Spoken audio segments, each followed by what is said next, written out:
कुछ पूछना है या स्टार्ट करें? लास्ट में पूछोगे? चलो ठीक है, आपकी मर्जी है। कुछ पूछना है कल के रिगार्डिंग तो पूछ सकते हैं आप। यस सर, आज हमारी फर्स्ट क्लास है, सॉरी लास्ट क्लास है आज हमारी, तो थोड़ा मुश्किल हो जाएगा। सो हम वैसे एक ब्रीफ दे देती हूँ। ये मूट कोर्ट से रिलेटेड क्लास है। हमने अभी तक डिस्कस किया व्हाट इज़ मूटिंग, मूट कोर्ट में आपको कैसे मेमोरियल्स प्रिपेयर करने हैं, कैसे फैक्ट्स लिखने हैं, आपको ओरली उसे प्रेजेंट कैसे करना है। सो एक हाइपोथेटिकली जैसे कोर्ट रूम का एनवायरनमेंट होता है वो क्रिएट करके हम कॉम्पिटिशन्स में पार्ट कैसे ले सकते हैं। So this is the gist. बाकी आप आई थिंक वो लेक्चर्स इनको अवेलेबल करवा दीजिएगा अगर हो तो, लिंक्स। इस आज हमारी कंक्लूडिंग क्लास है, जस्ट द जो मेन छोटे छोटे पॉइंट्स हैं इन कंक्लूजन आज हम वो डिस्कस कर रहे हैं बस। सो कल हमने ओरल आर्ग्यूमेंट्स डिस्कस किए थे।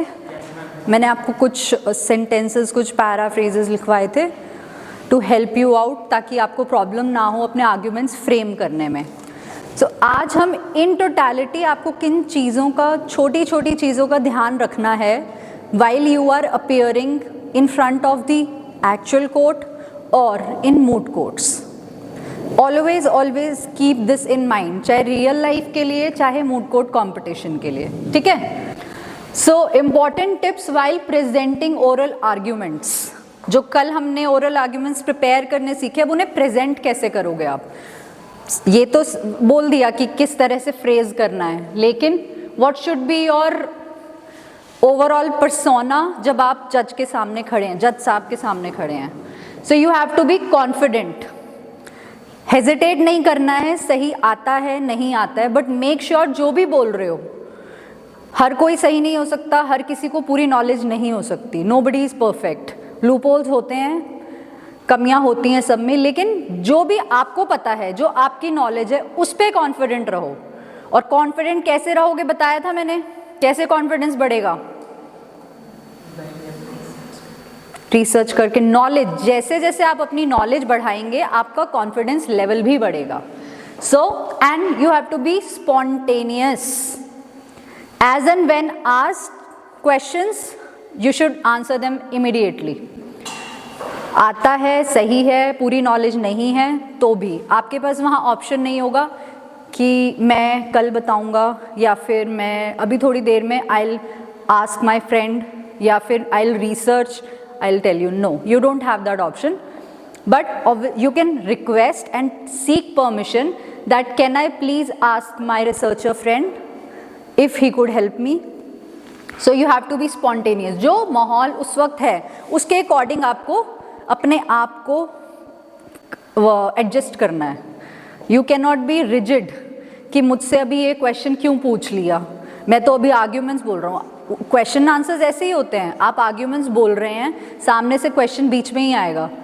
जज is not concerned about what is written in your memorandum, he is more concerned about how do you present it, how you frame it in front of him.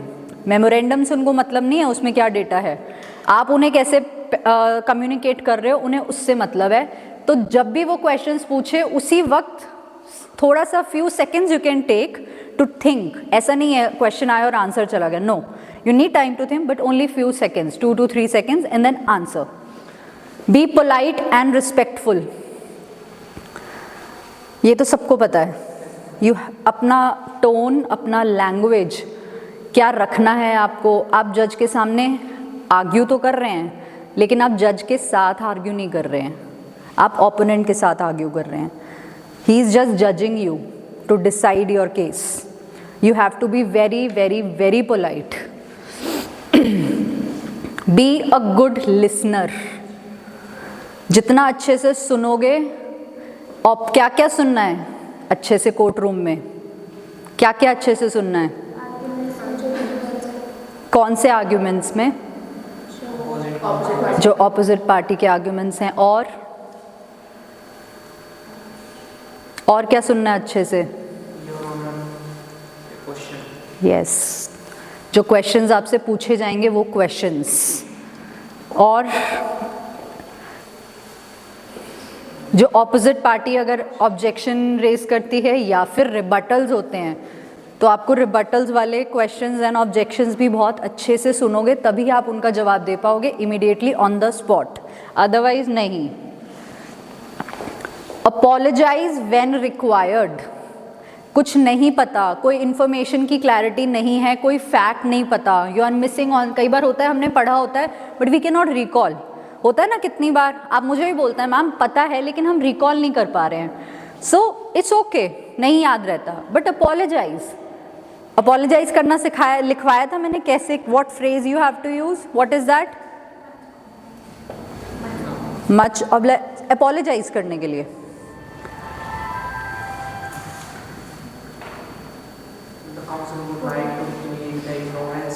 Fact or law, whatever it is, the council would plead the ignorance of fact or law or any evidence you cannot present or absence of witness, आपका witness नहीं आया है, hostile हो गया, उसके लिए भी वैसे तो नहीं है ज़रूरत बट करोगे तो it's an add-on point.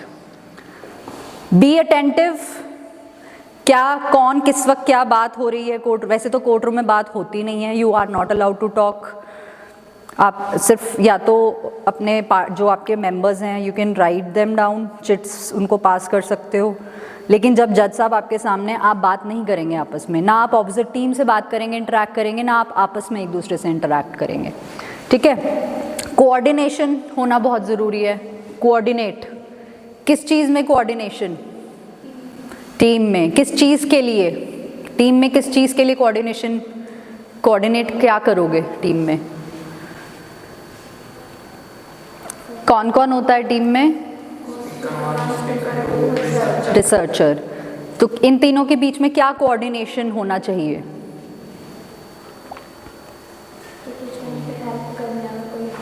Right, और कोई क्वेश्चन अराइज हुआ है और दूसरे स्पीकर को बताना तो वो कोऑर्डिनेट करके, यस, और वो कब होगा, जब आप अटेंटिव होगे।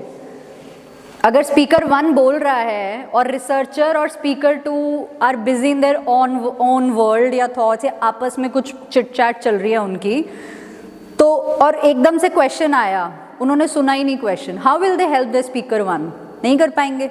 इसलिए कोऑर्डिनेशन के लिए अटेंटिव होना भी ज़रूरी है। क्लियर।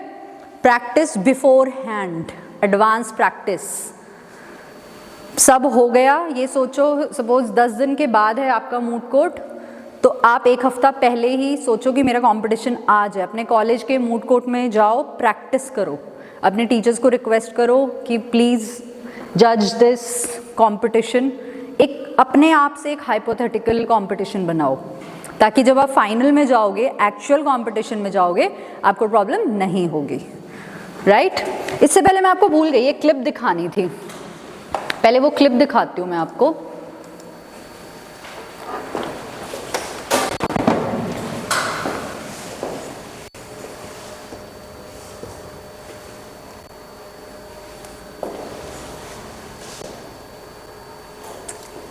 और जरा भी उल्टी सीधी बहस ध्यान से देखना, माइंड यू सारी वकालत खत्म हो जाएगी, समझ गए? You should know how to argue in high court. किसने भेजा है आपको? देखिए किसी ने पहले ये क्लिप देखी है? जिसने नहीं देखी वो देखो एक बार। कोई तो बता रहा हूँ, सामान्य बताइए नहीं। कॉन्स्टिट्यूशन में प्रावधान है ये मान्यता का उत्तर है। प्लीज कॉन्स्टिट्यूशन में पूछो करने का रहा है, बता रहे हैं अपनी टॉप प्रॉपर्टी आपके मान्यता की आदिवासियों की मान्यता है, कॉन्स्टिट्यूशन में कहां की मान्यता है? आप बताइए। आप सुनने को तैयार है नहीं, कुछ भी बोले जा रहा है। अरे let notice be issued for contempt against the counsel. Should नाम बताइए आपका। बस आपको कंटेम्प्ट का नोटिस जारी करना, उसके बाद दीजिएगा। आपको हाई कोर्ट में बहस करने का तरीका नहीं मालूम है। इशू नोटिस अगर पिटीशनर आर्टिकल आपको आर्टिकल 51 में प्रावधान है, मैं बता रहा हूं। मैंने आपसे सवाल क्या पूछा था? आगे तो आप सुन ही नहीं रहे। मैंने आपसे सवाल क्या पूछा था? पहले मेरा सवाल बताइए। सवाल ये मैं आर्गुमेंट, पहले मेरा सवाल का उत्तर दीजिए आप। मैं आर्गुमेंट कर रहा हूं, उसको आप पहले सुने। आर्गुमेंट सुने, नहीं सुनेंगे आपका आर्गुमेंट। आप सवाल का उत्तर देंगे जब तक नहीं सुनेंगे। और इस तरीके से अगर आप बहस करेंगे तो कंटेम्प्ट का नोटिस इशू करेंगे, आपको जेल भेजेंगे। ऑथराइज किया है आपको पिटीशन फाइल करने के लिए? आज ऑथराइजेशन, पहले ऑथराइजेशन बताइए पिटीशन फाइल करने के लिए। He is asking the question of jurisdiction. किस authorization से you are filing the petition? पहले प्रश्न का उत्तर दीजिए, दूसरे प्रश्न का उत्तर दीजिए। पहले बताइए किसने ऑथराइज किया आपको पिटीशन लगाने के लिए? सर्वे आदिवासी ये बदतमीजी करना भूल जाओगे सारी। ये बताइए सर, आदिवासी समाज का ऑथराइजेशन कहाँ है पिटीशन फाइल करने के लिए? तुम लोगों ने सोच लिया है कि बदतमीजी करके तुम जो है अपने आप के लिए बहुत बड़ी टीआरपी कलेक्ट कर दोगे। तुम ये भूल जाते हो कि जिस दिन हमने जेल भेज दिया उस दिन सारी वकालत बंद हो जाएगी। You should be sorry. तुम लोग को सिखाने लग रहा था कि बदतमीजी करो।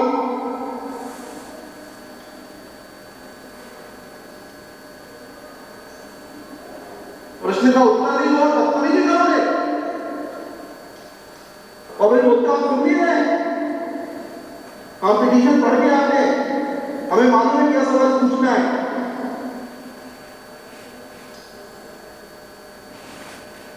क्या नाम है आपका? जी कितने साल से वकालत कर रहे हो? हाईकोर्ट में कब से हो? तो तुम्हें वकालत करने का कुछ सिखाया नहीं कि कैसे कोर्ट से बात की जाती है? And every lawyer should note, किसी ने भी बदतमीजी करी है कंटेम्प्ट ड्रॉ करूंगा, जेल भेज दूंगा। They should know how to argue before high court. कितनी कॉस्ट के साथ इसको खारिज करना है पिटीशन को? We have already decided one petition 111885 my lord, ये petition is now being filed by different persons. कितनी कॉस्ट लगाना है ये बताइएगा। नहीं, my lord, I go real petition and present petition बहुत different act and different ground. क्या लिखा है? Listen to him very carefully, the advocate. ये देखो, पढ़ लो। यदि आपके ये वही ग्राउंड थे, सारे वही ग्राउंड है, ऐसा है। महिला में नीचे में पढ़ रहा हूँ ना, जिला प्रशासन द्वारा पंचायत वन अनुसूचित क्षेत्र पर विस्तार आप किस पेज पे पढ़ रहे हैं? पेज नंबर 12 कहाँ पढ़ रहे हैं? नीचे। हाँ जी।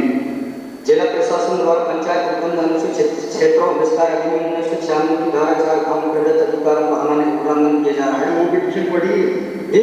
वो पिटीशन उसमें हमारा ऑर्डर पढ़ा है नहीं पढ़ा है? ये वो बोल रहे अलग है। माय लॉर्ड में अलग है ना, इसमें एक पूरी बात सुनिए।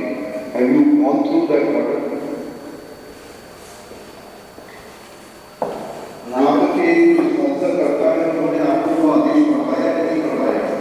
वो हमने पिछली तारीख को पास की, पारित किया है। उसको दायर में माय लॉर्ड ग्राम सभा की परमिशन नहीं दिया गया, इसका आधार किया। और इसमें ये है, इसमें इम्पोर्टेंट क्वेश्चन ये है माय लॉर्ड, ये here is programs being done my lord, the big dev is the place here my lord, जहाँ पे कार्यक्रम कराया जा रहा है वहाँ पर बड़ा देव का स्थान पूर्व से स्थापित है। ये तो बता रहा हूँ नीचे एक है कि पंडित धीरेन्द्र शास्त्री द्वारा जहाँ ग्राम का वाचन किया जाना नियत किया गया, ग्राम स्थान पर आदिवासियों को पैंट खाना बड़ा देव भगवान स्थल है, क्योंकि आदिवासी गौण समाज की आस्था का प्रतीक है। अतः ग्राम स्थान पर कथावाचन के आयोजन से आदिवासी बड़ा देव भगवान स्थल जो है आपसे जुड़ी हुई क्या मान्यता है और उन मान्यताओं का कैसे किसी के कथावाचन करने से अपमान होता है? दो सवालों का जवाब दीजिए, फिर आगे बढ़ते हैं। उनके पूर्व से बताइए क्या मान्यता है, कहाँ लिखा है आपकी पिटीशन में उनकी क्या मान्यता है?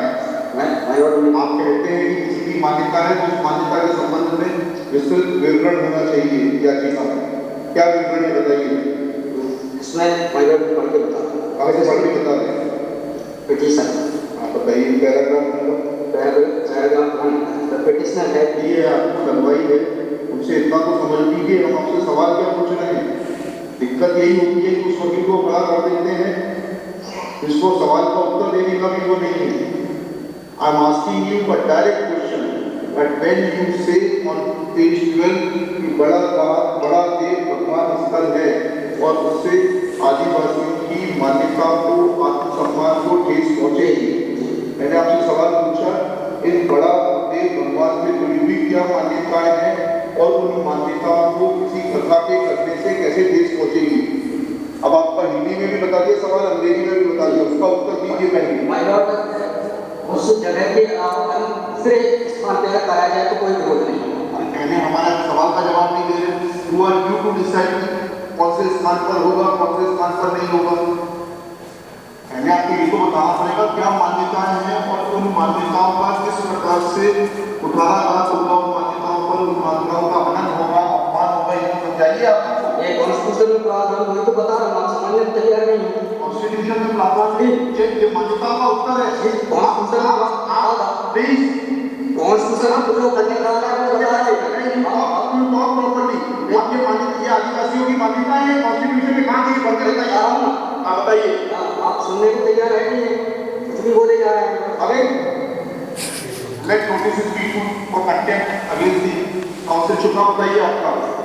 नहीं, बस आपको आप कंटेम्प्ट में नोटिस जारी करना, फिर जवाब दीजिएगा। आपको हाईकोर्ट में बहस करने का तरीका नहीं मालूम है। Issue notice under the petitioner article आपको आर्टिकल 51 में प्रावधान है, मैं बता रहा हूँ। मैंने आपसे सवाल क्या पूछा था? पहले तो आप सुन ही नहीं रहे। मैंने आपसे सवाल क्या पूछा था? पहले मेरा सवाल बताइए। सवाल ये मैं जो पहले मेरा सवाल का उत्तर दीजिए आप। मैं आर्गुमेंट कर रहा हूँ, तो आप पहले सुने। केयरफुल। नहीं सुनेंगे आपका आर्गुमेंट, आप सवाल का उत्तर देंगे जब तक नहीं सुनेंगे, और इस तरीके से अगर आप बहस करेंगे तो नहीं।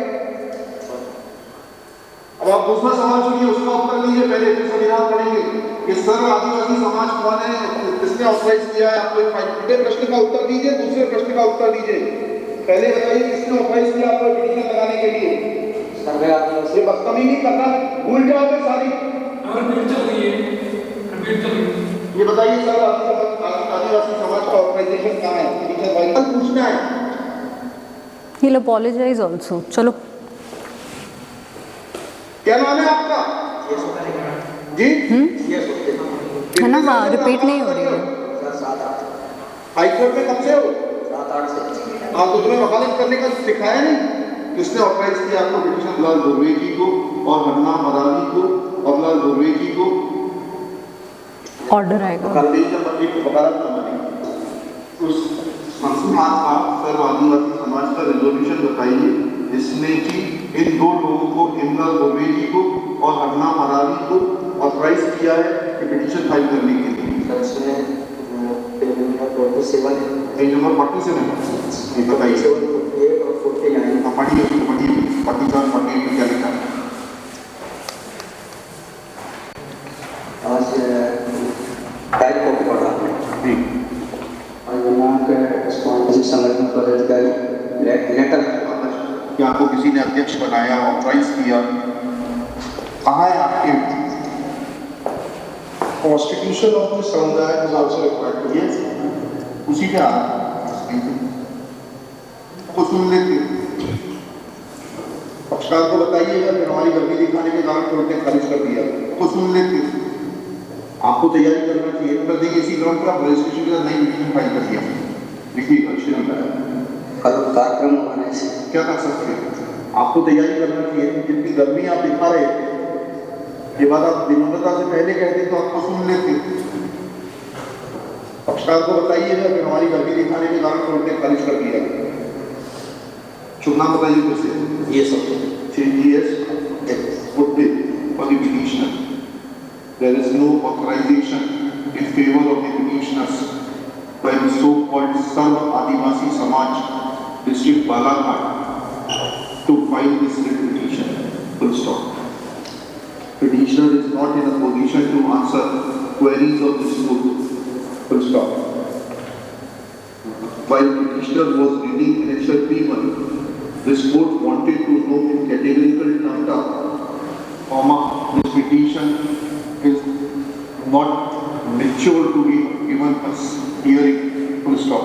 Petition is returned with the liberty to file properly constituted petition if petitioner so desires.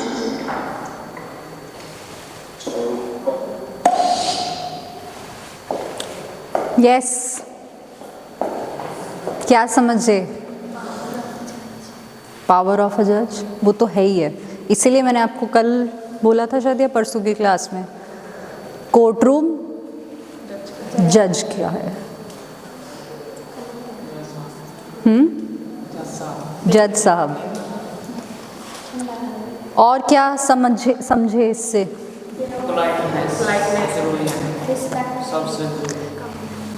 अब तो लाइव स्ट्रीम्स होने लग गई हैं सुप्रीम कोर्ट में, हाई कोर्ट्स में। कैसे वायरल हुई, हम भी देख रहे हैं यहाँ अपने क्लासरूम में बैठ के वीडियो। वो एडवोकेट की क्या इज्जत है अभी, क्या respect, he lost his respect. Will it affect his profession? उन्होंने स्पेशली ऑर्डर में मेंशन किया है, रिजेक्ट कर दिया, रिटर्न कर दिया है उनका पिटिशन, और मेंशन स्पेसिफिकली किया है कि इनकी बदतमीजी की वजह से। अपने क्लाइंट को जाके बोलना कि मेरी बदतमीजी की वजह से पिटिशन रिटर्न हो गई है। क्या वो क्लाइंट दोबारा आएगा या किसी और को भेजेगा? कोई केस नहीं आएगा। और एक, चलो ये तो हो गई रिस्पेक्ट, पोलाइटनेस।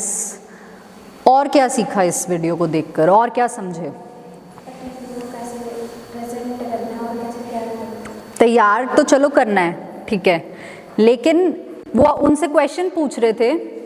एक बार उन्होंने बोला अभी मैं आर्ग्यूमेंट कर रहा हूँ, आप सुन नहीं रहे हैं। आप नहीं बता सकते कि वो सुन रहे हैं या नहीं सुन रहे हैं। उन्होंने क्या बोला, हम पिटिशन पढ़कर आते हैं, हम वो अपना होमवर्क कर आते हैं। वो वकील साहब नहीं करते दरअसल अपना होमवर्क। उन्हें लगता है कि हम फ्रेम कर रहे हैं सब कुछ, ड्राफ्टिंग हम कर रहे हैं, तो हम ही सब कुछ हैं, हमें ही सब आता है। ऐसा नहीं है।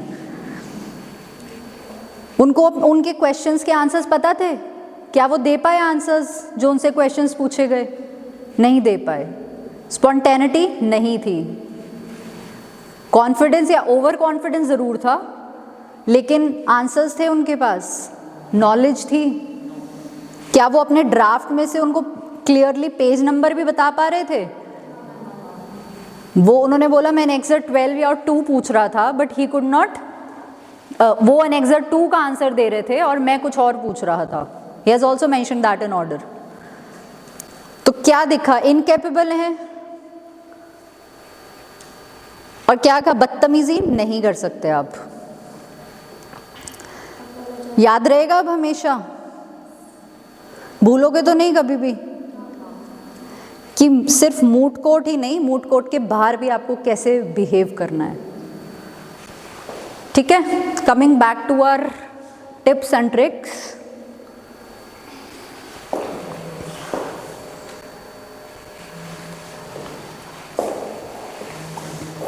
सो यूज फॉर्मल लैंग्वेज। अरे यार आप सुन नहीं रहे हैं, मैं तो बोल रहा हूं। उन्होंने बोला was that formal language? No, मैं तो कह रहा हूं, मैं तो कब से समझा, आप सुन नहीं रहे हैं। आप जज साहब को ऐसे नहीं बोल सकते कि आप सुन नहीं रहे हैं। सो यूज फॉर्मल लैंग्वेज अच्छे से। Use simple and easy words. जरूरी नहीं है कि you have to spread flowery English, आपको फ्लारी इंग्लिश बोलनी है, नहीं, आप सिंपल बोलिए। नॉट नेसेसरी आप बहुत हैवी वर्ड्स, बहुत डिफ़िकल्ट वर्ड्स यूज़ करें या लैंग्वेज यूज़ करें, लेकिन वो लैंग्वेज जिसमें आप कंफर्टेबल हैं, जिसमें आप कॉन्फिडेंट हैं और जिसमें आप फ्लुएंट हैं। ज़रूरी नहीं कि इंग्लिश में ही। हाँ, हाई कोर्ट्स में कई जगह ऑब्जेक्शन होता है, इस बात पर भी डिस्प्यूट अराइज होता है कि जज साहब wants the advocate to speak in English, but वो उनकी लैंग्वेज ही हिंदी है। तो for that we have translators. आप ट्रांसलेटर्स के लिए हर एडवोकेट फीस तक देता है इनडायरेक्टली, ठीक है। सो आप ट्रांसलेटर्स के लिए आप रिक्वेस्ट कर सकते हैं, लेकिन वो आपको प्रायर करना पड़ेगा आपको। Then what's the third point? It's not a speech. सब प्रिपेयर करोगे, कल कहा था पॉइंट वाइज फ्लो चार्ट, लेकिन वही एज इट इज़ जाके बोलोगे तो नहीं। और या फिर आप सिर्फ ड्राफ्ट पढ़ने लग गए, जो आर्ग्यूमेंट्स फ्रेम किए हैं अगर वही रीड करने लग गए तो वो तो स्पीच हो जाएगी। स्पीच के लिए तो नहीं आए हम तो आर्ग्यूमेंट सुनने आए हैं, राइट? आपकी नॉलेज देखने आए हैं हम तो, कि आप कैसे बोल सकते हैं। So it's not a speech. Use connecting words in between the arguments. जब एक ही आर्ग्यूमेंट में सब आर्ग्यूमेंट्स होते हैं आपके, डिटेल्ड आर्ग्यूमेंट्स में आर्ग्यूमेंट 1, 1.2, 1.2.1, 1.2.2 है, आप एकदम से जंप नहीं कर सकते, बीच में कनेक्ट करो उनको। पूरा जो एक आर्ग्यूमेंट है उसके जो सब आर्ग्यूमेंट्स हैं वो कनेक्टेड होने चाहिए। आफ्टर दैट जो मेन आर्ग्यूमेंट्स हैं उनमें भी कनेक्शन होना चाहिए। सिर्फ ये नहीं कि पहले आर्ग्यूमेंट में मैंने जुरिस्डिक्शन के लिए वो किया, आर्ग्यू किया, तो सेकंड में मैं नहीं बोलूँगा। सेकंड में भी मैं उसको मेंशन कर सकता हूँ that yes, this court has this honorable court has the jurisdiction to maintain to entertain this petition. Therefore, I would like to जो भी आपका नेक्स्ट कंटेंशन होगा आप कर सकते हो ऐड, नॉट एन इशू। लेकिन कनेक्ट करो, ये नहीं कि पहला आर्ग्यूमेंट कुछ आर्ग्यूमेंट लास्ट तक आप प्रेयर पर आगे दोबारा से फर्स्ट आर्ग्यूमेंट का कुछ जिक्र ही नहीं हुआ। So connect, have good command on language in whichever language you are comfortable, but try English को और बेटर करने की, क्योंकि हमारे डिस्ट्रिक्ट कोर्ट्स में और हाई कोर्ट्स में भी you can argue in Hindi, लेकिन बेटर होगा आप इंग्लिश में बात करें। That's how it works. It should not, but it works like this. Be calm and persuasive through. Starting जब आप कोर्ट रूम में एंटर करोगे, मूट कोर्ट रूम में, कॉम्पिटिशन में, एंग्जाइटी होगी, बट होल्ड योर हॉर्सेस। अपने आप को पेशेंटली काम डाउन करो। कुछ एक्सरसाइजेज भी होती हैं, breathing exercise to calm you down, आप वो भी कर सकते हो if you want to try. होगा, क्योंकि एंग्जाइटी फॉर श्योर होगा। कहीं भी जाओ आप, when you are dealing with public, आपके सामने इतने लोग बैठे होंगे, तो अपने आप इनिशियली फर्स्ट टाइम आपको एंग्जाइटी होगी, but you can handle it with knowledge, with some techniques like breathing techniques, ठीक है। और परसुएसिव थ्रू आउट, शुरू से लेकर एंड तक आपको उनको कन्विंस करने में लगे रहना है। सिर्फ आपकी तरफ ही उनका अट्रैक्शन होना चाहिए कि ये सही कह रहा है, ये सही कह रहा है। और वो फर्स्ट राउंड में ही आप एस्टैब्लिश कर सकते हो। अगर आपने फर्स्ट राउंड में ही अपना कॉन्फिडेंस या फिर आपने उनको अटेंशन गेन कर लिया उनका कि हाँ he is right on this point, तो थ्रू आउट आपको फिर वो उतना स्ट्रांगली एस्टैब्लिश करने की ज़रूरत नहीं पड़ेगी। This is a very practical trick, ठीक है। वी से first impression is the last impression. तो फर्स्ट राउंड में अगर फर्स्ट आर्ग्यूमेंट आपने अच्छे से कर दिया, मतलब फर्स्ट राउंड हो गया, फर्स्ट राउंड में जब आप फर्स्ट आर्ग्यूमेंट बोलेंगे या फिर आप जब फैक्ट्स बता रहे होंगे ना, उससे ही जज साहब को समझ आ जाता है कि इस सामने वाले व्यक्ति में कितना कॉन्फिडेंस है, कितनी क्लैरिटी ऑफ थॉट्स है। अगर यहाँ क्लैरिटी नहीं होगी, यहाँ क्लैरिटी नहीं आ सकती। और यहाँ क्लैरिटी लाने के लिए प्रैक्टिस, उसको बार बार पढ़ो, अपने फैक्ट्स को, अपने मेमोरेंडम को पढ़ो। ये नहीं कि मेमोरेंडम मैंने ही तो बनाया, मुझे तो याद रहेगा ही, मैं थोड़ा भूलूंगा। भूल जाओगे, भूल जाओगे। और एक्चुअल में तो आप इतनी मोटी मोटी फाइल्स होंगी, नहीं याद रख सकते, इसलिए रीड दैम, ब्रीफ्स बनाओ, ताकि आपको बार बार वो इतने बड़े बड़े फाइल्स खोलने की ज़रूरत ही ना पड़े।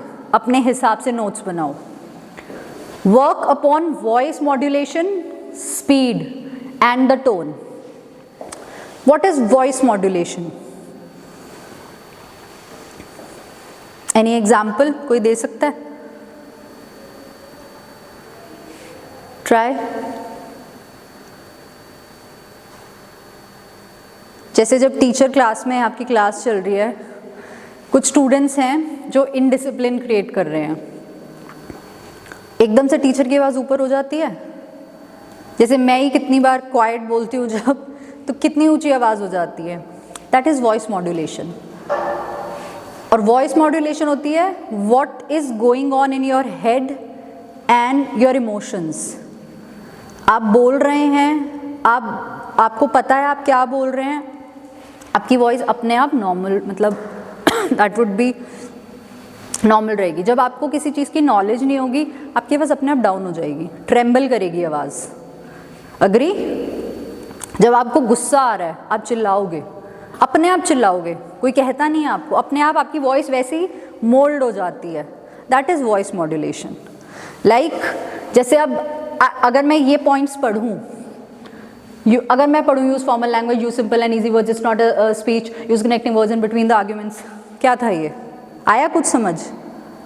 एक ही वॉइस चली, एक ही स्पीड, एक ही texture of voice. And now if I read use formal language, full stop, give a break, use simple and easy words, अब समझ आएगा. This is voice modulation which goes according to the thoughts, according to the emotions and according to the environment. Clear?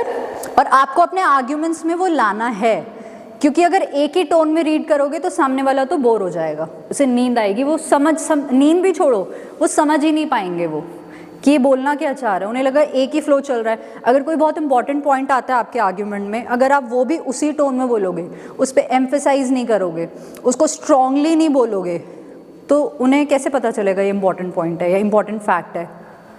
Clear? Speed, जल्दी जल्दी बोला, कुछ समझ नहीं आया, होल्ड इट. स्पीड ज़रूरी नहीं आप स्लो मोशन में ही बोलोगे, और ना आपको 2x पर बोलना है, ना आपको 0.5x पर बोलना है, आपको अपने नॉर्मल स्पीड में बोलना है. जल्दी जल्दी भी बोलोगे तो ऊपर से जाएगा वो, it will go above the head, कुछ समझ नहीं आएगा. The tone should be polite and understandable. Authority नहीं आनी चाहिए टोन में आपकी. वकील साहब बनते ही उनकी टोन बदल जाती है. ठीक है? वकील साहब केस जीतते ही टोन बदल जाती है. जज साहब के सामने भी कई बार नहीं करना है वो. वकील साहब क्यों बने? वकील साहब केस क्यों जीते? जज साहब को उनको समझा पाए और जज साहब समझ पाए.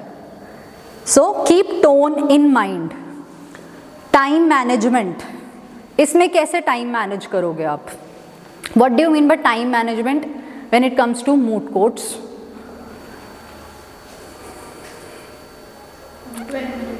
हाँ, right. Yes. कितने में? Very good. अब टाइम मैनेजमेंट आपको रूल बुक में दिया होगा, 99.9% टाइम्स दिया होगा कितने टाइम किसके लिए अलॉटेड है. बट अगर नहीं है तो आप कीजिए अपने लिए. और हमेशा जो पॉइंट अलॉटेड है उससे 1 मिनट, इससे ज़्यादा नहीं आप कर पाओगे, बट 1 मिनट कम सोच के चलो दिमाग में कि मेरे पास अगर 12 मिनट लिखा है तो मेरे पास 11 मिनट है या 10.5 मिनट ही हैं, इससे ज़्यादा नहीं. सो दैट अगर आप भूल भी जाते हो, कोई आर्ग्यूमेंट रह भी गया, you still have that gap of 1 minute और 1 to 1.5 मिनट्स. ठीक है? टाइम मैनेज करना ज़रूरी है. अगर आपको लगता है आपका स्पीकर 2 नहीं बोल पाएगा, या फिर अगर सपोज स्पीकर 1 आया बोलने, वो कॉन्शियस हो गया, नहीं बोल पा रहा, उसने सिर्फ एक ही आर्ग्यूमेंट कंप्लीट किया और सिर्फ फैक्ट्स ही समझाए, अगर आपको वो अंडरस्टैंड हो रहा है ना कि ये आगे कंटिन्यू नहीं कर पाएगा बिकॉज स्पीकर 1 के पास ज़्यादा टाइम होता है बोलने के लिए, तो आप उसी वक्त थोड़ा उसको ऑब्जर्व करो and pass a chit through your researcher that I think I will carry on. इसीलिए आपको पूरे फैक्ट्स और आर्ग्यूमेंट्स पढ़ने ज़रूरी हैं इन केस ऑफ इमरजेंसी, अगर कोई ऐसी सिचुएशन अराइज हो जाती है तो, ताकि स्पीकर 2 रेडिली अवेलेबल हो अगर स्पीकर 1 भूल जाता है या बोल नहीं पाता है तो, या एंड वाइस वर्सा. ठीक है? सो बॉडी लैंग्वेज, क्या बॉडी लैंग्वेज कैसी होनी चाहिए, कैसी होती है बॉडी लैंग्वेज? किस वे में खड़े हो, किस वे में बोल रहे हो, और स्पेशली चर्च के सामने खड़े हो तो किस तरह से खड़े होना है. यस. और अगर हमने रिसर्चर से या स्पीकर 1 से कोऑर्डिनेट करना है तो भी कैसे करना है, या फिर रिसर्चर या स्पीकर्स बैठे कैसे हैं जब केस आर्ग्यू हो रहा है. जैसे टीचर्स, अब आपके कॉलेज में या कहीं भी टीचर्स हमेशा, कभी आपने बैठे देखे हैं टीचर्स? देर मोस्टली वो जब पढ़ा रहे, अरे अभी नहीं, जब वो पढ़ा रहे होते हैं, वो खड़े होकर पढ़ाते हैं हमेशा, देर ऑलवेज स्टैंडिंग. ठीक है? अगर वो बैठ के पढ़ाएंगे तो विल दैट वर्क? नहीं होता. इसीलिए इसे रूल बनाया गया है कि teachers will teach while standing only, ताकि उनको हर स्टूडेंट दिखे. अगर वो बैठ जाएंगे अपनी चेयर पे तो उन्हें क्या स्टूडेंट्स दिख पाएंगे? नहीं दिख पाएंगे. This is body language. या फिर अगर मैं ही फॉर एग्जाम्पल, मैं यहाँ पर सिर्फ इस एक जगह पे खड़े खड़े पूरी 1 घंटा सवा घंटा आपका क्लास लेती हूँ, लेक्चर लेती हूँ और चली जाती हूँ, और खड़ी भी मैं ऐसे हूँ या फिर ऐसे हूँ, अच्छा लगेगा? आप में भी वो एनर्जी ट्रांसफ़र होगी, लाउजीनेस, लेजीनेस, आपको भी नींद आने लग जाएगी, आप भी ऐसे करोगे कि थक गए मैम बस, या फिर मैं ही कह दूँ मुझे खड़ा नहीं हुआ जा रहा, बस सब हो गया। It's not good. आप प्रोफेशनली जब आप डील करते हैं, आपको अपनी बॉडी लैंग्वेज आप सबसे पहले अपने आप को कम्युनिकेट सामने वाले को अपनी बॉडी लैंग्वेज के थ्रू ही करते हो। आपको जानेगा सामने वाला पर्सन आपकी बॉडी लैंग्वेज से। Clear? So you have to be very attentive. आप वहाँ पे आपके पोडियम्स होंगे, वी डोंट हैव दैट, अभी हमारे पास वो सेटअप नहीं है, but suppose plaintiff defendant, podiums होंगे, विटनेस बॉक्स होगा। आप make it a point, you will not lie down like this, pen है आपके हाथ में तो ऐसे ऐसे ऐसे ऐसे नहीं करना, ठीक है? नीचे अगर आप चेयर पर बैठे हैं फॉर एग्जाम्पल, पैर ऐसे ऐसे ऐसे, आपको टांगे नहीं हिलानी अपनी, seat straight, keep your spine intact and straight, और देखते रहो सामने क्या बात हो रही है, क्योंकि जज साहब सिर्फ आर्ग्यू करने वाले को नहीं देख रहे हैं या सुन रहे हैं, वो पूरी टीम पे नज़र होती है उनकी। जब आप कंपटीशन में होते हैं वो पूरी टीम को देखते हैं। ऐसे ही अगर एक्चुअल में अगर कोर्ट्स में जाते हैं तो इंटर्न्स को, जैसे इंटर्न्स आते हैं, अब इंटर्न्स क्या हैं तो स्टूडेंट्स, ठीक है? अभी वो टाइम लगेगा वो प्रोफेशनलिज्म आने में। दे क्रिएट नॉइस, या फ़ोन में कुछ गलती से किसी के फ़ोन में साउंड चल गया, सो उससे क्या होता है, वो उनको तो कुछ नहीं कह पाते, एडवोकेट को सुननी पड़ती है उनकी वजह से। नहीं मैम, ऐसा नहीं, ये एक्सपीरियंस मेरे साथ हुआ है। क्या हुआ है? रवि सर की कोर्ट थी, like arguments are going on, मेरा आई थिंक ध्यान डाइवर्ट हो गया। हाँ, बीच में सर ने क्वेश्चन पूछ लिया। हाँ, उनको पता रहता है कि हु इज़ अटेंटिव। लग लिया तो उसमें से पूछ लिया कि एक से, उन्होंने भी डायरेक्ट बोला कि मेरे सामने आओ। हाँ, और ऑफ कोर्स मेरा फर्स्ट डे, और एकदम में जैसे सामने आना, उन्होंने एकदम क्वेश्चन पूछ लिया। तो और मेरे सीनियर एडवोकेट कह रहे बेटा बताओ, अब मैं क्या बताऊँ, ध्यान था नहीं, तो बस वो सर पे इफेक्ट हुआ। और फिर जब नेक्स्ट है ना, सर ने स्पेशली कहा बेटा उनकी कोर्ट में जाना है, उनकी फाइल है, जस्ट रीड फर्स्ट, वो पूछ लेते हैं। और वो सीनियर एडवोकेट से कम, वो जूनियर्स, हाँ, और वो जूनियर्स से ज़्यादा पूछते हैं। सो अपने आप को अलर्ट एंड अटेंटिव रखो हमेशा। हैंड जेस्चर्स, आर्ग्यू जज साहब के सामने, सर ऐसा हुआ, सर वैसा हुआ, हाथ ये कहीं जा रहा है, आपको सपोज उन्होंने क्वेश्चन पूछ लिया, आपको नहीं आता, आपने ऐसे कर दिया, I don't know this, no. Hand gestures के लिए केयरफुल रहो। Obviously you need hand gestures कि आप कितना स्ट्रांगली अपना कम्युनिकेशन पुट अप कर रहे हैं, अपनी बात रख पा रहे हैं, लेकिन अननेसेसरी हैंड जेस्चर्स नहीं होने चाहिए कि आपके हाथ कंट्रोल में आ ही नहीं रहे हैं, कभी इधर कभी उधर, सर वहाँ ऐसा हुआ था। Keep your hands in control. Dress well. What's the dress code? Uniform?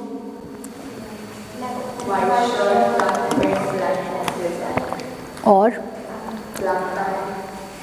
Shirt pant, and what else you can wear to the court?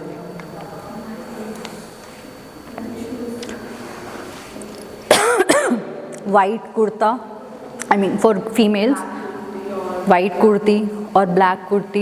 Indian wear भी आप पहन सकते हैं, ऐसा ज़रूरी नहीं है कि आपको फॉर्मल्स में वेस्टर्न वेयर ही पहनना है, नो। ड्रेस कोड भी उसमें मेंशन होगा, you can wear a sari also, not an issue, but it should be decent and black white, that's it, no grays, no colors. Eye contact,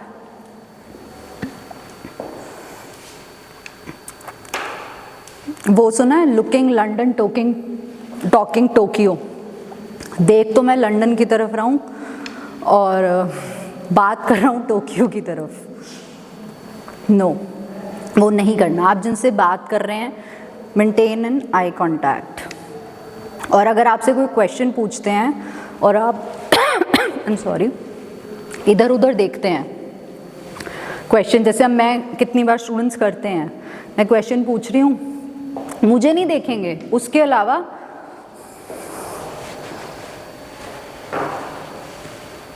no, this is wrong, very wrong, नहीं कर सकते आप ये। Question नहीं आता है बोल दो नहीं आता, लेकिन look into the eyes. You lose half the battle when you lose contact in eyes. अगर आप किसी से नज़रें नहीं मिला पा रहे हैं, दैट मीन्स या तो आप कमज़ोर हैं या आप गलत हैं। आइदर यू लैक नॉलेज और यू आर वीक, आपको पता है आप गलत हैं। इसलिए always have eye contact with whomsoever you're talking, specially argument करते वक्त। No distractions. What kind of distractions? Phones, वो तो अलाउड होते नहीं है वैसे। फोन्स, कुछ आजकल तो अब स्मार्ट वॉचेस हैं, फ़ोन के साथ कनेक्ट होती हैं। फ़ोन तो चलो बाहर है, लेकिन फ़ोन आ रहा है और उठा रहे हैं, उठ भी गए गलती से, नहीं भी हम अटेंड करना चाह रहे उठ भी गए, दैट्स नॉट गुड। तो इसलिए स्मार्ट वॉचेस भी बाहर, फ़ोन भी बाहर। What else? No distractive jewellery, make it a point. या फिर आपके हाथ में कुछ ऐसा नहीं होना चाहिए जिससे शोर हो, सम ब्रेसलेट और समथिंग, या बैंगल्स, उनसे भी शोर होता है। जब आप आर्ग्यू करते हैं वो डिस्ट्रैक्शन होती है, वो एक तरह से सामने शायद वो आपकी बात से ज़्यादा उनका ध्यान उधर चला जाता है ना चाहते हुए भी। सो अवॉइड, मिनिमलिस्टिक होकर आपको अपने कोर्ट रूम में प्रेजेंट होना है।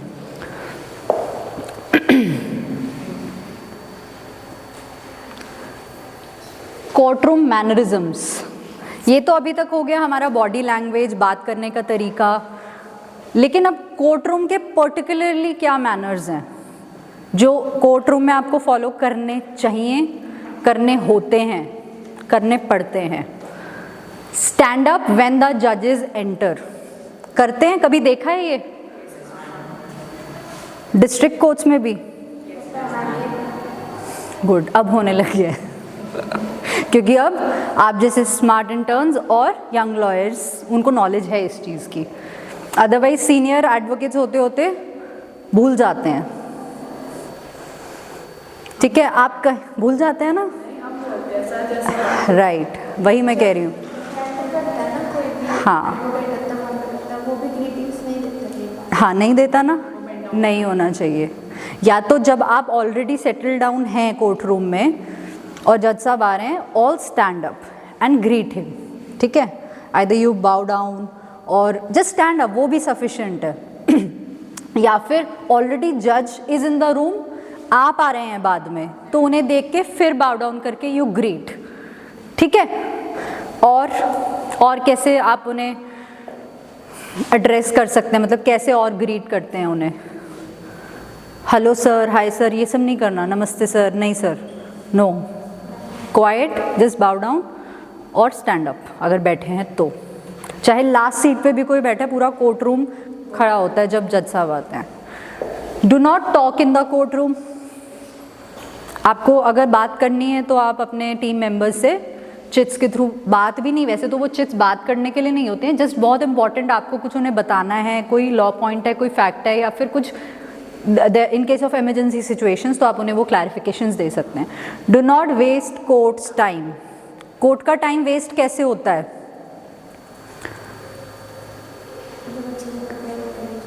जब अच्छे से प्रिपेयर होके नहीं जाते, आपसे क्वेश्चंस पूछते हैं, आपके पास आंसर्स नहीं है, और मतलब पूछा कुछ है, जवाब कुछ और दे रहे हैं, वेस्टेज ऑफ टाइम, और इररेलेवेंट फैक्ट्स आप ऐड कर रहे हैं। जैसे अभी जो हमने वीडियो देखी उसमें वेस्ट ही हो रहा था कोर्ट का टाइम, उन्हें वो मिल ही नहीं रहा था जो जज साहब ने पूछा है।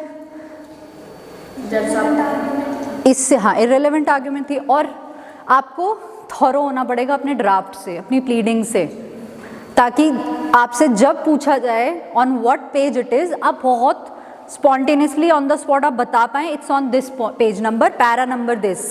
सिर्फ पेज नंबर नहीं, पैरा नंबर भी, और मोर प्रिसाइज लाइन भी। ठीक है, ताकि वेस्ट ना हो टाइम और आपकी अलर्टनेस प्रेजेंट हो।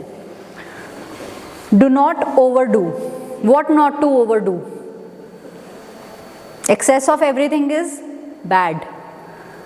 क्या ओवरडू नहीं करना चाहिए कोर्ट रूम में? सोचो सोचो। हाँ जी, क्या? सॉरी, मुझे क्लियर नहीं है। हाँ, प्रे करने लग गए। ठीक है, okay. So do not over, सही कहा आपने। अब एक इंस्टेंस बताती हूँ आपको। सोनीपत डिस्ट्रिक्ट कोर्ट की बात है ये। एक मैटर था, आई वॉज इंटर्निंग, तो मैं अपने सीनियर के साथ गई थी दिल्ली से, और वो बहुत सोफिस्टिकेटेड सीनियर लॉयर वो, और बहुत अच्छे से ग्रीट करते थे जजेस को। उनके मैनरिज्म्स बहुत डिफरेंट थे, very different from other advocates in the court. अब यहाँ हम आए हरियाणा, ठीक है, ऑल्दो कोई प्रॉब्लम नहीं है, I have been born and brought up in Haryana only, लेकिन थोड़ा सा माहौल अलग है यहाँ पे प्रैक्टिकल सिचुएशंस में, कोर्ट रूम्स में, एज़ कम्पेयर टू दिल्ली या फिर चंडीगढ़। तो जब वो आए, वो आर्ग्यू कर रहे थे और उन्होंने, he was obliged on some point, he bow down.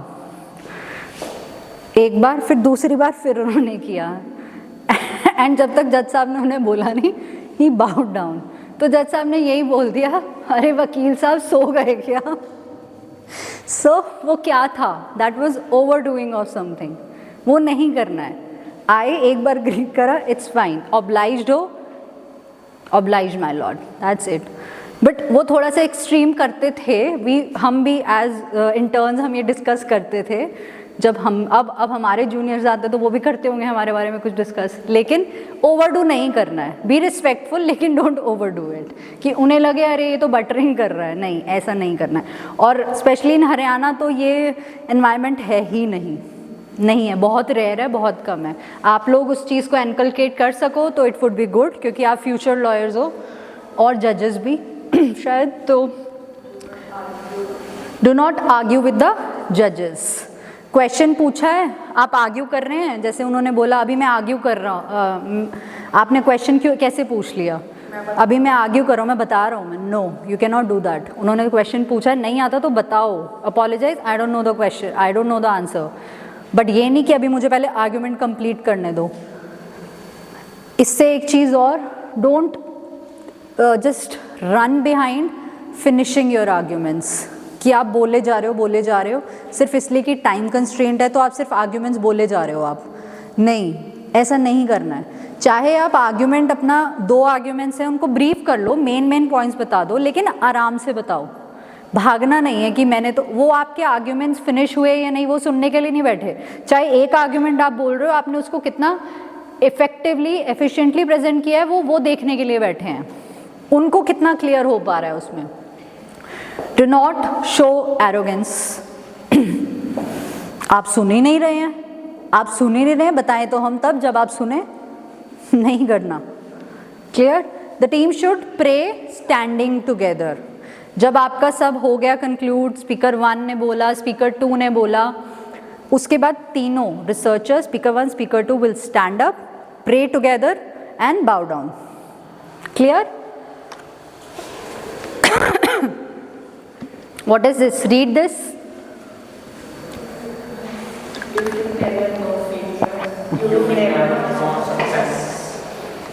Okay, इसलिए ट्राई करो।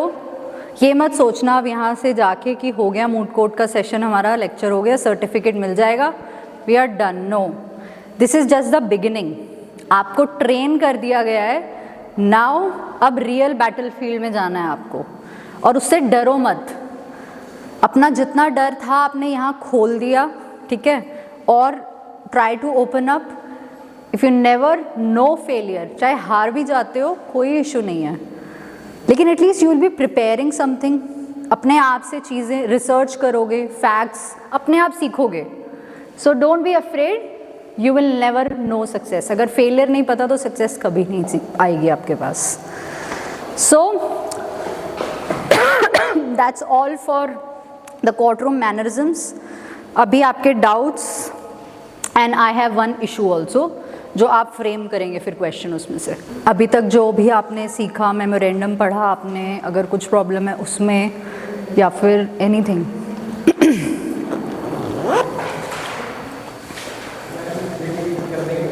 Yes sir.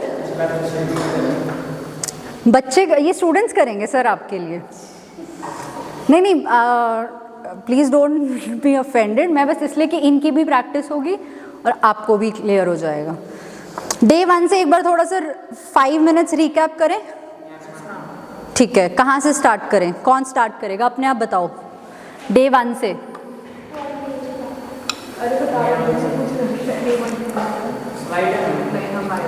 हाँ, दिखाती हूँ, मैं स्लाइड दिखाती हूँ आपको.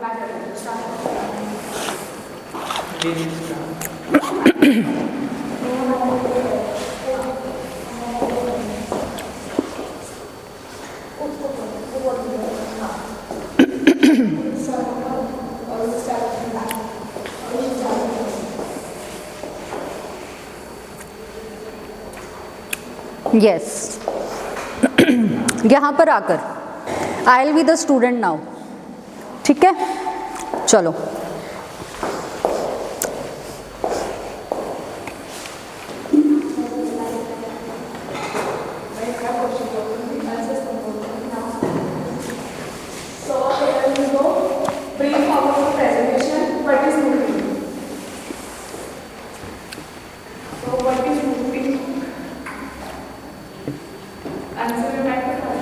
यस, बेसिकली मूटिंग वो है टाइम. आप सबको आज वो स्टूडेंट हैं आपके, आपको उन्हें क्लियर करना है आज.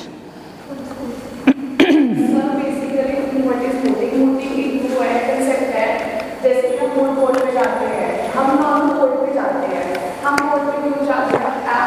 लाइक हमें being a low being a board पे जाते हैं, हम क्लाइंट आ रहे हैं तो हमें उसके केस सॉल्व करने हैं. तो उससे पहले मूटिंग होती है. लाइक हम कॉलेजेस में या फिर कुछ कॉम्पिटिशन में, मतलब कॉलेजेस में कॉम्पिटिशन में जाते हैं, उसके कोड होती है कि उसमें प्रैक्टिस कर लेते हैं, जिससे हमारी मूटिंग क्लियर हो जाती है. इसलिए हमें प्रैक्टिस मूटिंग हो गई एंड आफ्टर जब कोड में जाते हैं हमारे हेल्पफुल हो जाता है.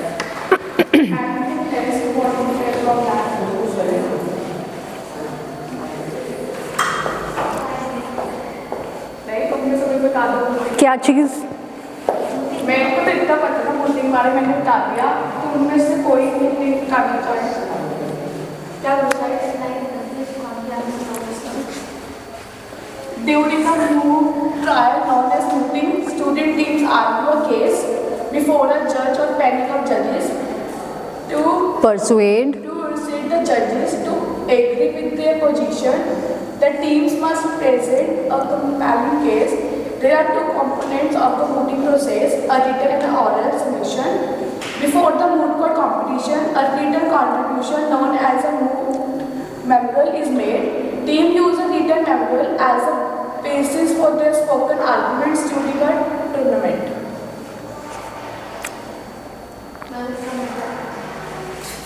परेशान नहीं करना है टीचर को.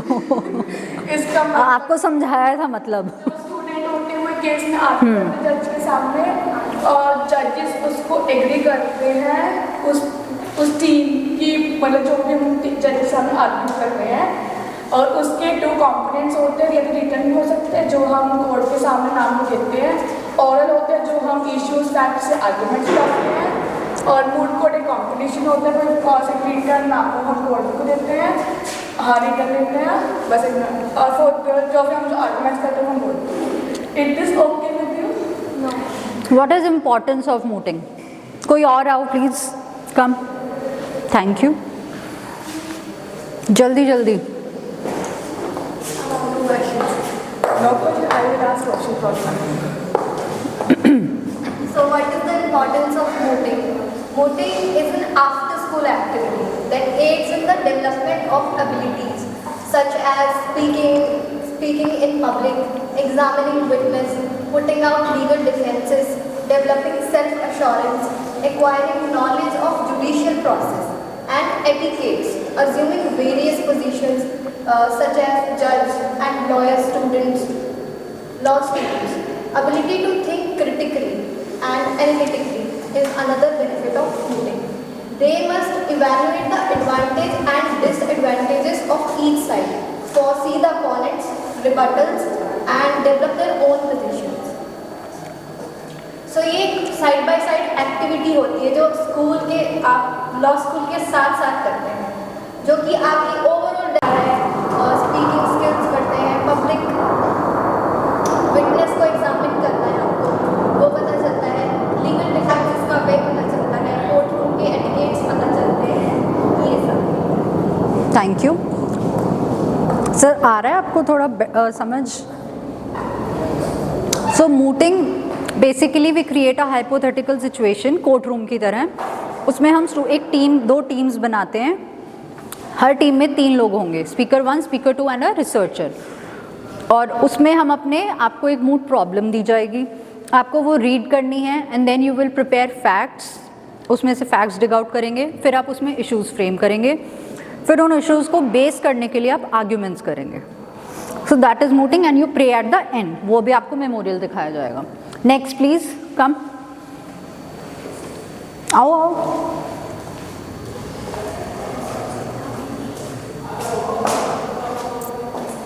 Read the materials of the case, well versed with the fact of the case, read the importance authorities relied upon by other side, prepare response to likely question, create a brief outline of your argument, attractive argument, practice in advance. जो आपके case से related material होंगे उनको आपको बहुत अच्छे से पढ़ना है। क्या second well versed with the facts of the case. उनको आपको बहुत अच्छे से रिवाइज करना, आपको हर चीज़ का पता होना चाहिए कि तुम्हारे से क्वेश्चन आ रहा है। जो दूसरी बात है वहाँ आपको किस फैक्ट से वो फॉलो करना है, आपको हर एक फैक्ट का पता होना चाहिए। जो आपकी केस की अथॉरिटीज़ है, जो आपके इशूज़ होते हैं, प्रॉब्लम होती है, उनको स्टॉप कर सकते हैं, बट उन अथॉरिटीज़ को जो दूसरी पार्टी यूज़ करेगी उन अथॉरिटीज़ को का भी आपको पता होना चाहिए। अथॉरिटीज़ होती हैं जो केसेस होते हैं डिसाइड करते हैं सुप्रीम कोर्ट के द्वारा, हाई कोर्ट के द्वारा, that is called authorities. And जो आपके रिस्पॉन्सेज होते हैं, जैसे किसी और पार्टी ने कुछ ऑब्जेक्शन उठा दिया तो उनको और क्वेश्चन की तरह पूछो ताकि आपसे अट्रैक्टिव हो सके वो पॉइंट्स, और brief outline of your argument, आपके आर्गूमेंट को अच्छे से प्रिपेयर करना चाहिए। Create outline and you are presenting something attractive argument होना चाहिए। आपकी जो अथॉरिटीज़ हैं, जो पॉइंट्स हैं, जो रूल्स हैं, जो आप प्रेजेंट करना चाहते हो उनको इस तरीके से अट्रैक्टिव बनाओ कि जज करने आपकी तरफ जाए। प्रैक्टिस इन एडवांस ताकि वो एग्जाम पास हो जाए। Very good, thank you. Next, चलो ये मैं बता देती हूँ। Responsibility of law schools, selecting and training teams. So अब अगर यहाँ से मुझे कोई टीम सिलेक्ट करनी है तो who will be interested in participating moot courts? बस 4 स्टूडेंट्स, 6 तो चाहिए मुझे। पहले हम 4 ही थे। इसको नहीं रखते, इसको 2 students at least, we need 10 students. ये रिसर्चर है। वेरी गुड, ठीक है, रिसर्चर, ठीक है, गुड। और 1-2 स्टूडेंट्स और हैं, वो आज आए नहीं हैं but they are very good. अच्छा वो वो सीनियर्स होंगे। आप 3rd ईयर से हैं ना? ठीक है, तो उनके साथ भी आप कोऑर्डिनेट करना कि जब भी कोई कंपटीशन होगा तो उनसे भी आप डिस्कस कर सकते हो कि if you would also like to participate. ठीक है। So teaching peoples how to make memorials, हमने मेमोरियल्स बनाना भी सीखा है, कैसे ड्राफ्ट करेंगे। Enhancing peoples abilities, legal abilities and logical abilities, क्योंकि आपको रिसर्च करना होगा तो उसके लिए आपको लीगल रिसर्च तो करना ही करना है, बट उस लीगल रिसर्च के पीछे लॉजिकल रीजनिंग क्या है, आप क्या रीजनिंग दे रहे हो अपने आर्ग्यूमेंट को प्रेजेंट करने में, जो एविडेंसेस या फिर कोई अथॉरिटीज़ यूज़ कर रहे हो उसके पीछे रीज़न बताना ज़रूरी है, behind every argument. Possible support financial, administrative and other, आपका लॉ स्कूल या कॉलेज आपको प्रोवाइड करेंगे, you can discuss it with them. Conclusion, moot courts sharpens one mind and helps him or her in interpreting the law in different manner. तो आपको कोई situation दी गई है, उसमें आपका इंटरप्रिटेशन और ओपिनियन देखा जाएगा कि आपको उस चीज़ से क्या समझ आया, आपने क्या फैक्ट समझे, उसके बाद आपने उन फैक्ट्स पे कौन सा लॉ लगाया, और लॉ लगाया तो उसे प्रूव कैसे किया। Basically it is a test of these 3 basic things in a moot court competition. It helps in enhancing experience in drafting, pleading and judgment reading.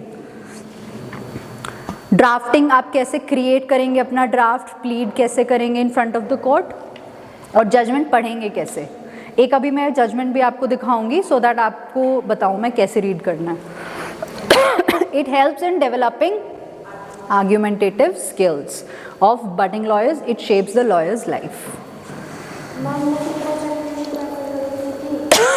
नहीं, बहुत अच्छा किया आप सबने, बहुत अच्छा. I am very happy and proud कि आप लोग फर्स्ट डे पे बहुत हेजिटेट कर रहे थे आज. सो आई एम सक्सेसफुल. जो मेरा मोटिव था I have achieved that because of you. हाँ जी, नहीं सर, अभी और भी है. अभी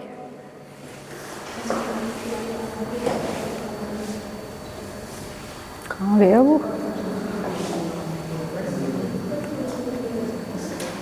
कौन सी हो गया ना?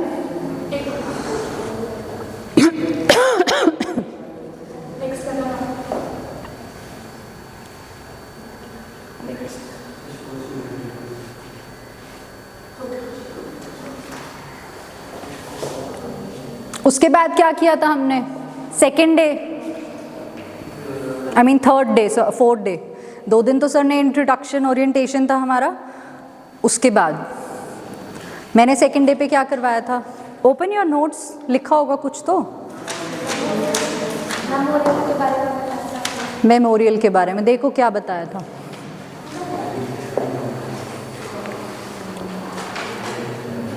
मूड कोर्ट रूल्स पढ़ने सिखाए थे. क्या रूल्स होते हैं वो मैंने PDF इन स्टूडेंट्स को भेज दिए, स्टाफ को, वो आपको शेयर कर देंगे वो, ठीक है. और मेमोरियल, कम एक्सप्लेन.